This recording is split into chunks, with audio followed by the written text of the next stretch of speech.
ನಮಸ್ಕಾರ ಕದಂಬ ನ್ಯೂಸ್ಗೆ ಸ್ವಾಗತ. ನಾನು ಸೋನಿಕಾ ಸುದೇಶ್. ಮೊದಲಿಗೆ ಮುಖ್ಯಾಂಶಗಳು.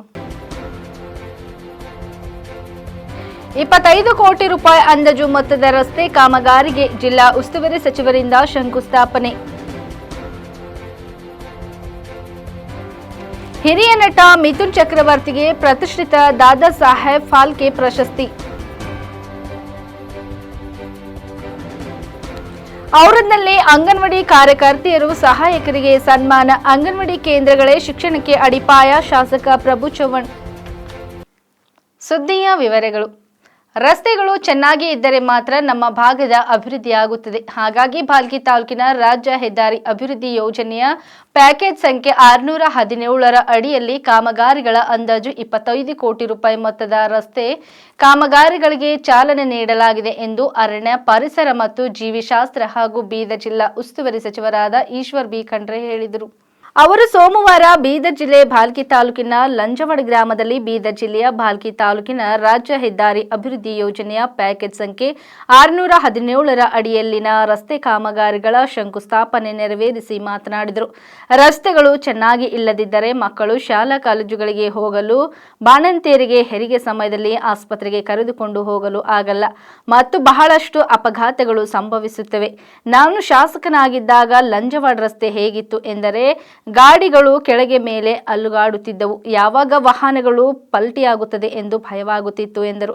ಭಾಲ್ಕಿ ಚಿಂಚೋಳಿ ರಾಜ್ಯ ಹೆದ್ದಾರಿ 75ರ ಆಯ್ದ ಭಾಗಗಳ ಸುಧಾರಣೆ 869 ಲಕ್ಷ ರೂಪಾಯಿ ಹಾಗೂ ಔರಾದ್ ಸದಾಶಿವಗಢ ರಾಜ್ಯ ಹೆದ್ದಾರಿ 34ರ ಆಯ್ದ ಭಾಗಗಳ ಸುಧಾರಣೆ 511 ಲಕ್ಷ ರೂಪಾಯಿ ಹಾಗೂ ಬಾಲ್ಗಾಂವ್ ಮಹಾರಾಷ್ಟ್ರ ಗಡಿಯಿಂದ ಧರ್ಮಪುರ ತೆಲಂಗಾಣ ಗಡಿವರೆಗೆ ರಸ್ತೆ ಸುಧಾರಣೆ 1120 ಲಕ್ಷ ರೂಪಾಯಿಗಳ ಒಟ್ಟು 25 ಕೋಟಿ ರೂಪಾಯಿಗಳ ಅಂದಾಜು ಮೊತ್ತದ ಕಾಮಗಾರಿಗಳ ಶಂಕುಸ್ಥಾಪನೆ ನೆರವೇರಿಸಲಾಗಿದೆ ಎಂದು ಹೇಳಿದರು.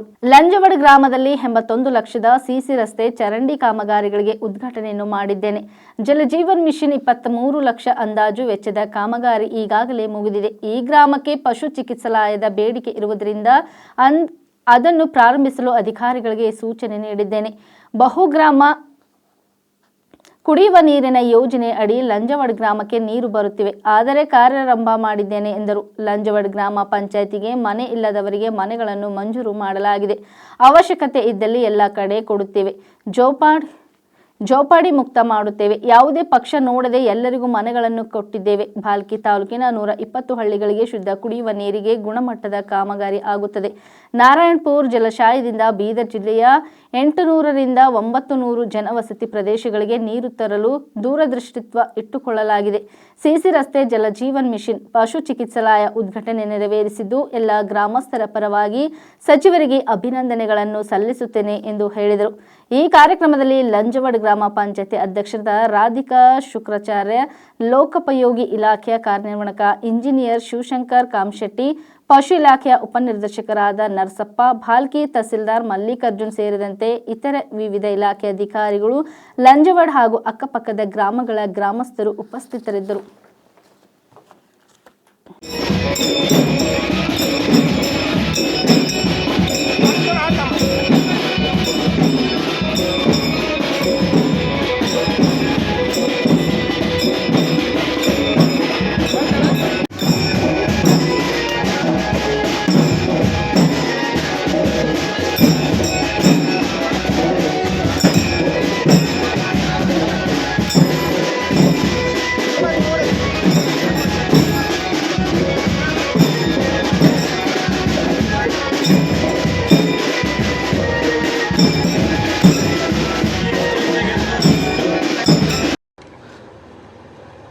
ಈ ಭಾಗದಲ್ಲಿ ಪ್ರಪ್ರಥಮವಾಗಿ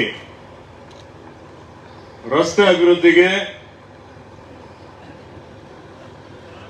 ರಾಜ್ಯ ಹೆದ್ದಾರಿ ಅಭಿವೃದ್ಧಿ ಯೋಜನೆ ಅಡಿಯಲ್ಲಿ ಲೋಕೋಪಯೋಗಿ ಇಲಾಖೆ ವತಿಯಿಂದ 25 ಕೋಟಿ ರೂಪಾಯಿ ಮಂಜೂರಾತಿ ಮಾಡಿಸಿದ್ದೇನೆ.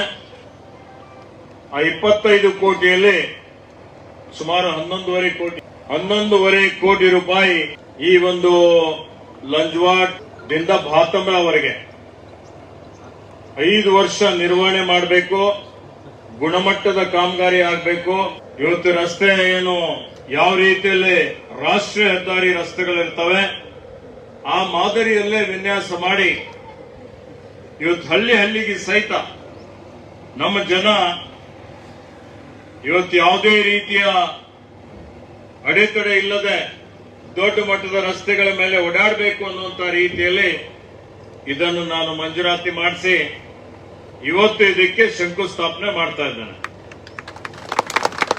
ಅದೇ ರೀತಿಯಲ್ಲಿ ಚುನಾವಣೆಯಲ್ಲಿ ನಾವು ಹೇಳಿದ್ದೇವೆ, ಲಂಜವಾಡ ಗ್ರಾಮ ಈ ಭಾಗ ನಮ್ಗೆ ಯಾವಾಗ್ಲೂ ನಮ್ಮ ಜೊತೆಯಲ್ಲಿ ಬಹಳ ಅಭಿಮಾನದಿಂದ ಹನುಮಂತ್ ಚವ್ಹಾಣ್ ಅವರ ನೇತೃತ್ವದಲ್ಲಿ ನಮ್ಗೆ ಯಾವಾಗ್ಲೂ ಬಹುಮತ ಕೊಟ್ಟಿದ್ದೀರಿ. ಅದಕ್ಕೆ ಈ ಗ್ರಾಮಕ್ಕೆ ಆದ್ಯತೆ ಮೇರೆಗೆ ಮತ್ತೆ 81 ಲಕ್ಷ ರೂಪಾಯಿ ಸಿಸಿ ರಸ್ತೆ ಮತ್ತು ಚರಂಡಿಗೆ ಅನುದಾನ ಮಂಜೂರಾತಿ ಮಾಡಿದ್ದೆ. ಅದರ ಉದ್ಘಾಟನೆಯನ್ನು ಇವತ್ತು ಮಾಡಿದ್ದೇನೆ. ಎಲ್ಲ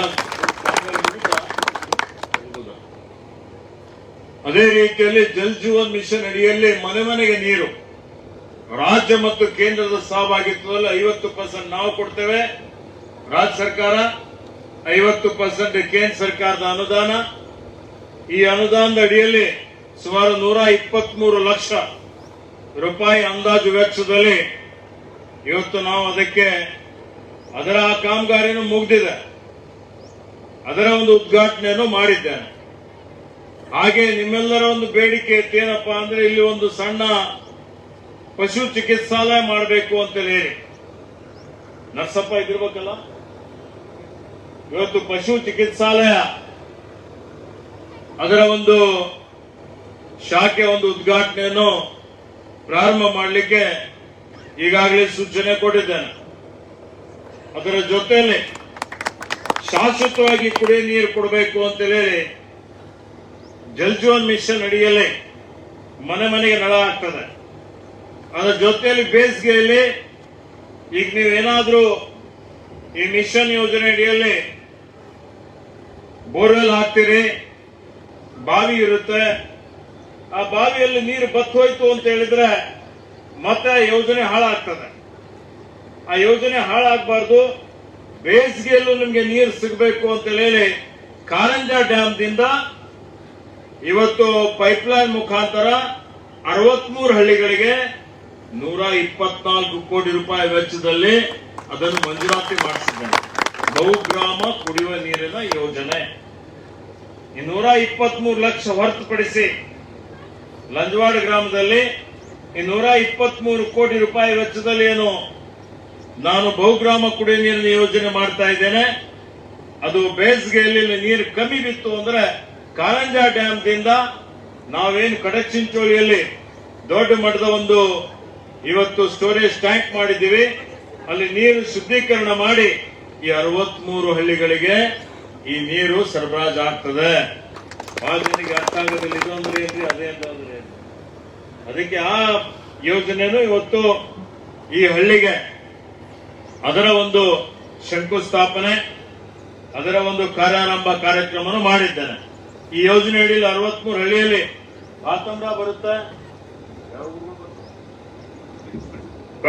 ಬಹಳಷ್ಟು ಗ್ರಾಮಗಳು ಬರ್ತವೆ, ಬಾತಂಬ್ರಾನು ಬರುತ್ತೆ. ಬಾತಂಬ್ರ ಬಹಳ ಜನ ಮುಖಂಡರು ಇಲ್ಲೇ ಇದ್ದೀರಿ, ಮತ್ತೆಲ್ಲ ಲಂಚವಾಡ್ ಕೊಟ್ರೆ ನಮ್ಗೇನ್ ಕೊಟ್ರಿ ಅಂತ ಹೇಳಿ ನಿಮ್ದು ಇವತ್ತು ಈ ರೀತಿಯಲ್ಲಿ ಇವೆಲ್ಲ ಯೋಜನೆಗೆ ಇವತ್ತು ನಾನು ಉದ್ಘಾಟನೆ ಮತ್ತು ಶಂಕುಸ್ಥಾಪನೆ ಮಾಡಿದ್ದೇನೆ.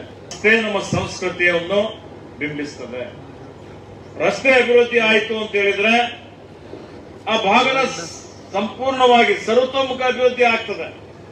ಯಾವುದೇ ರೀತಿಯಲ್ಲಿ ನೋಡಿ, ನೀವು ಇವತ್ತು ಯಾರು ರೈತರು ಹೊಲಗದ್ದೆಗಳಲ್ಲಿ ನಿಮ್ಗೆ ಹೋಗ್ಲಿಕ್ಕೆ ರಸ್ತೆನೇ ಇದ್ದಿಲ್ಲ ಅಂದ್ರೆ ನೀವು ಏನಾದ್ರೂ ಇವತ್ತು ಉಳುಮೆ ಮಾಡ್ಲಿಕ್ಕೆ ಆಗತ್ತಾ? ನೀವು ಬೆಳೆದಂತ ಕೃಷಿ ಉತ್ಪಾದನೆ ಮಾರುಕಟ್ಟೆಗೆ ತೆಗೆದುಕೊಂಡು ಹೋಗ್ಲಿಕ್ಕೆ ಆಗತ್ತಾ? ಅದು ಆಗೋದಿಲ್ಲ. ಅಲ್ಲಿ ಶ್ರಮನೂ ಮಾಡೋದಿಲ್ಲ, ಅಲ್ಲಿ ಸರಿಯಾಗಿ ಬೆಳೆನೂ ಬೆಳೆಯೋದಿಲ್ಲ. ಇವೆಲ್ಲ ಅನೇಕ ರೀತಿಯಲ್ಲಿ ತೊಂದರೆಗಳಾಗ್ತವೆ.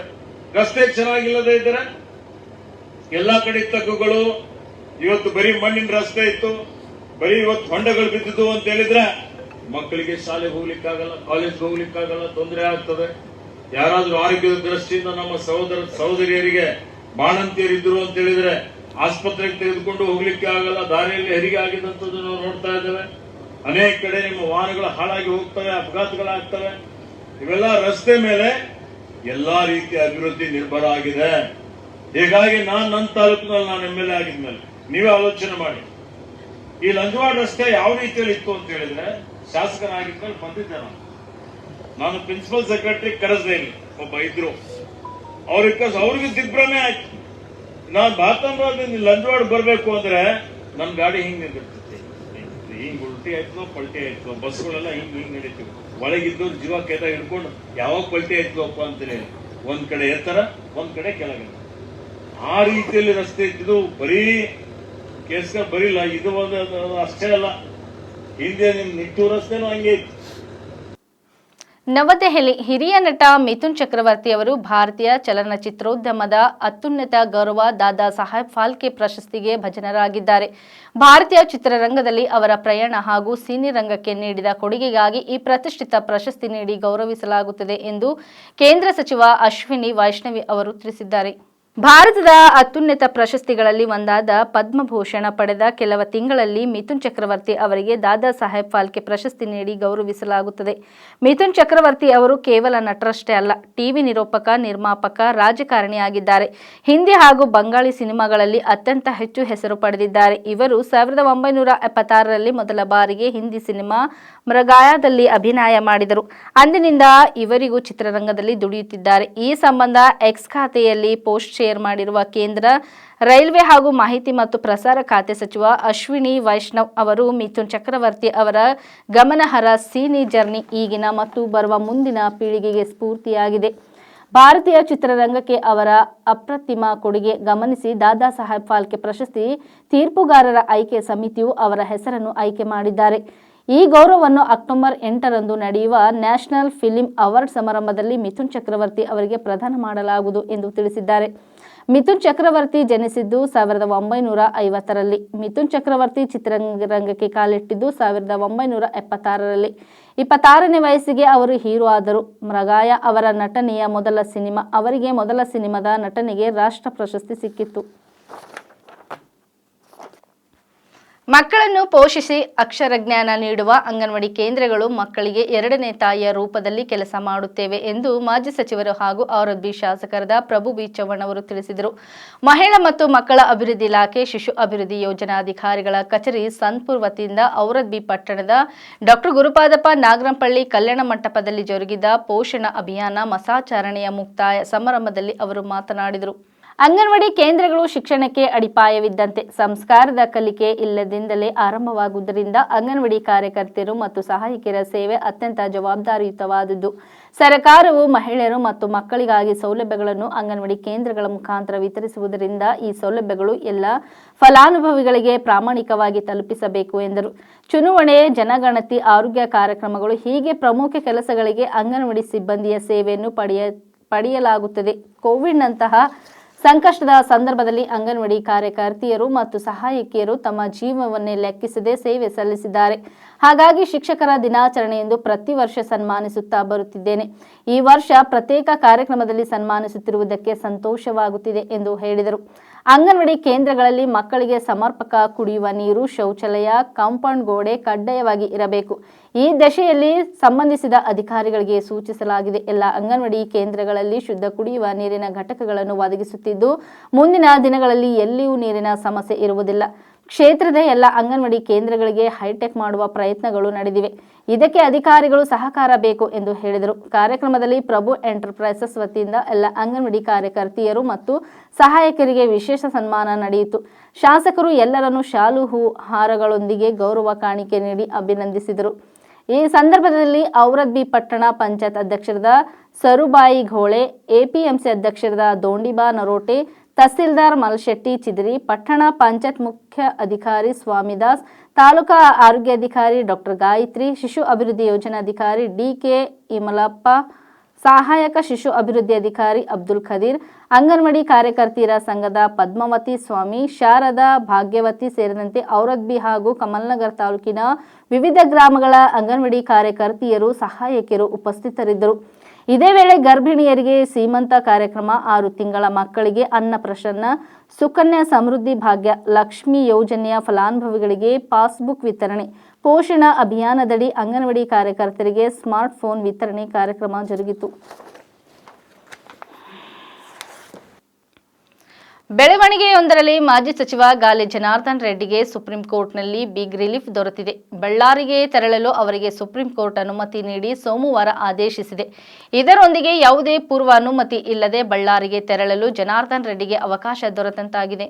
ಅಕ್ರಮ ಗಣಿಗಾರಿಕೆ ಆರೋಪದ ಹಿನ್ನೆಲೆ ಕಳೆದ 1.5 ದಶಕಗಳಿಂದ ತವರು ಜಿಲ್ಲೆಯ ಪ್ರವೇಶವಿಲ್ಲದೆ ವನವಾಸ ಅನುಭವಿಸಿದ್ದ ಮಾಜಿ ಸಚಿವ ಹಾಲಿ ಶಾಸಕ ಗಾಲಿ ಜನಾರ್ದನ್ ರೆಡ್ಡಿ ಅವರಿಗೆ ಬಳ್ಳಾರಿ ಪ್ರವೇಶಕ್ಕೆ ಸುಪ್ರೀಂ ಕೋರ್ಟ್ ಕೊನೆಗೂ ಅನುಮತಿ ನೀಡಿದೆ.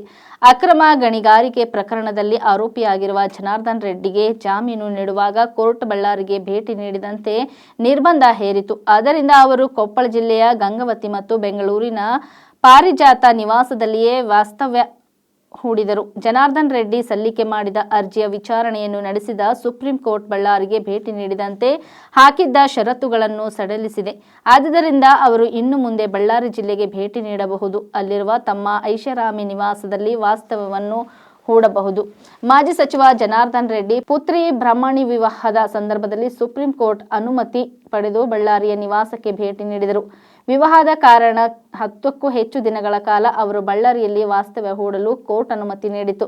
ಅಕ್ರಮ ಗಣಿಗಾರಿಕೆ ಪ್ರಕರಣದಲ್ಲಿ ಪ್ರಮುಖ ಆರೋಪಿಯಾಗಿದ್ದ ಜನಾರ್ದನ್ ರೆಡ್ಡಿ ಅವರನ್ನು 2011 ಸೆಪ್ಟೆಂಬರ್ 5ರಂದು ಸಿಬಿಐ ಅಧಿಕಾರಿಗಳು ಬಂಧಿಸಿದ್ದರು. ಬಳಿಕ ರೆಡ್ಡಿ ಆಂಧ್ರಪ್ರದೇಶದ ಜಲರ್ಪಲ್ಲಿ ಜೈಲು ಸೇರಿದಂತೆ ನಂತರ ನಡೆದ ವಿಚಾರಣೆಯಲ್ಲಿ ಜನಾರ್ದನ್ ರೆಡ್ಡಿ ಪ್ರಭಾವಿಯಾಗಿದ್ದು, ಸಾಕ್ಷ್ಯನಾಶ ಸಾಧ್ಯತೆ ಹಿನ್ನೆಲೆಯಲ್ಲಿ ಅಕ್ರಮ ಗಣಿಗಾರಿಕೆ ಮಾಡಿದ ಪ್ರದೇಶಗಳಾದ ಬಳ್ಳಾರಿ, ಅನಂತಪುರ ಮತ್ತು ಕರ್ನೂಲ್ ಜಿಲ್ಲೆ ಪ್ರವೇಶ ನಿಷೇಧ ಹೇರಲಾಗಿತ್ತು. ಹೀಗಾಗಿ 13 ವರ್ಷಗಳಿಂದ ಜನಾರ್ದನ್ ರೆಡ್ಡಿ ಬಳ್ಳಾರಿಯಿಂದ ದೂರವಿದ್ದರು.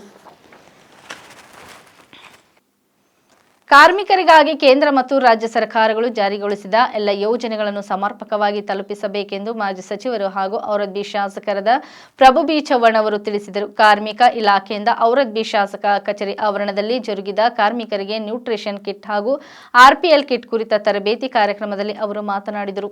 ಔರಾದ್ಬಿ ಕ್ಷೇತ್ರದಲ್ಲಿ ಸುಮಾರು 4,000 ಕಾರ್ಮಿಕರಿದ್ದಾರೆ. ಇವರಿಗೆ ಸರ್ಕಾರದ ಯೋಜನೆಗಳ ಬಗ್ಗೆ ಮಾಹಿತಿ ಇಲ್ಲದಿರುವುದರಿಂದ ಸರ್ಕಾರದ ಯೋಜನೆಗಳು ಕ್ಷೇತ್ರದ ಜನತೆಗೆ ಸರಿಯಾಗಿ ಸಿಗುತ್ತಿಲ್ಲ. ಇದರಿಂದ ನಮ್ಮ ಜನತೆಗೆ ಸಾಕಷ್ಟು ಅನ್ಯಾಯವಾಗುತ್ತಿದೆ. ಯಾವೊಬ್ಬ ಕಾರ್ಮಿಕರ ಬಳಿಯೂ ವಿಮೆ ಸೌಲಭ್ಯ ಇಲ್ಲ. ಏನಾದರೂ ಅನಾಹುತವಾದರೆ ಅವರ ಕುಟುಂಬ ರಸ್ತೆಗೆ ಬರಬೇಕಾಗುತ್ತದೆ. ಹಾಗಾಗಿ ಸರ್ಕಾರದ ಯೋಜನೆಗಳ ಬಗ್ಗೆ ಮಾಹಿತಿ ನೀಡಲು ಕಾರ್ಮಿಕರಿಗಾಗಿ ವಿಶೇಷ ಕಾರ್ಯಾಗಾರ ಮತ್ತು ತರಬೇತಿ ಕಾರ್ಯಕ್ರಮಗಳನ್ನು ಆಯೋಜಿಸಬೇಕು ಎಂದು ಅಧಿಕಾರಿಗಳಿಗೆ ಸೂಚಿಸಿದರು. ಪ್ರಧಾನಮಂತ್ರಿ ನರೇಂದ್ರ ಮೋದಿ ಅವರು ಕಾರ್ಮಿಕರ ಬಗ್ಗೆ ವಿಶೇಷ ಕಾಳಜಿ ಹೊಂದಿದ್ದು, ಕಾರ್ಮಿಕರ ಏಳಿಗೆಯ ಸಂಕಲ್ಪ ಇಟ್ಟುಕೊಂಡು ಕೆಲಸ ಮಾಡುತ್ತಿದ್ದಾರೆ. ಅವರ ಶ್ರೇಯೋಭಿವೃದ್ಧಿಗಾಗಿ ಸಾಕಷ್ಟು ಯೋಜನೆಗಳನ್ನು ಜಾರಿಗೊಳಿಸುತ್ತಿದ್ದಾರೆ. ಅವರಂತೆ ಕಾರ್ಮಿಕರ ಅಭಿವೃದ್ಧಿಯಾಗಬೇಕೆಂದು ನಾನು ನಿರಂತರ ಕೆಲಸ ಮಾಡುತ್ತಿದ್ದು, ಅಧಿಕಾರಿಗಳು ಕೂಡ ಕ್ರಿಯಾಶೀಲತೆಯಿಂದ ಕೆಲಸ ಮಾಡಬೇಕು ಎಂದು ಹೇಳಿದರು. ಕಾರ್ಯಕ್ರಮದಡಿ ಹಿತರಕ್ಷಣೆಗೆ ಪಿಂಚಣಿ ಯೋಜನೆ, ವೈದ್ಯಕೀಯ ನೆರವು, ಕಾರ್ಮಿಕರ ಕಿಟ್ ವಿತರಣೆ, ಅವರ ಮಕ್ಕಳಿಗೆ ವಿದ್ಯಾರ್ಥಿ ವೇತನ ಯೋಜನೆ, ವಿವಾಹ ಸಹಾಯಧನ ಹೀಗೆ 10 ಹಲವು ಯೋಜನೆಗಳಿವೆ. ಈ ಎಲ್ಲ ಯೋಜನೆಗಳು ಪ್ರತಿ ಕಾರ್ಮಿಕರಿಗೆ ಸಿಗಬೇಕು. ಈ ದಿಶೆಯಲ್ಲಿ ಅಧಿಕಾರಿಗಳು ಪ್ರಾಮಾಣಿಕವಾಗಿ ಕೆಲಸ ಮಾಡಬೇಕು ಎಂದು ಹೇಳಿದರು. ಇದೇ ವೇಳೆ ಶಾಸಕರು ಕಾರ್ಮಿಕರಿಗೆ ನ್ಯೂಟ್ರಿಷನ್ ಕಿಟ್ಗಳನ್ನು ವಿತರಿಸಿ ಕಾರ್ಯಕ್ರಮಕ್ಕೆ ಚಾಲನೆ ನೀಡಿದರು.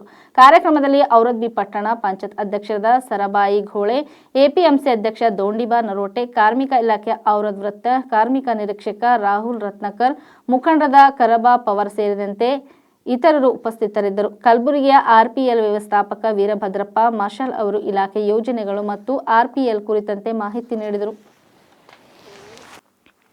ಇಲ್ಲಿವರೆಗೆ ಸುದ್ದಿ ಕೊಟ್ಟಿದ್ದು ನಾನು ಸೋನಿಕಾ ಸುದೇಶ್. ಮುಂದಿನ ಸುದ್ದಿಯೊಂದಿಗೆ ಮತ್ತೆ ಭೇಟಿಯಾಗೋಣ. ವಂದನೆಗಳು.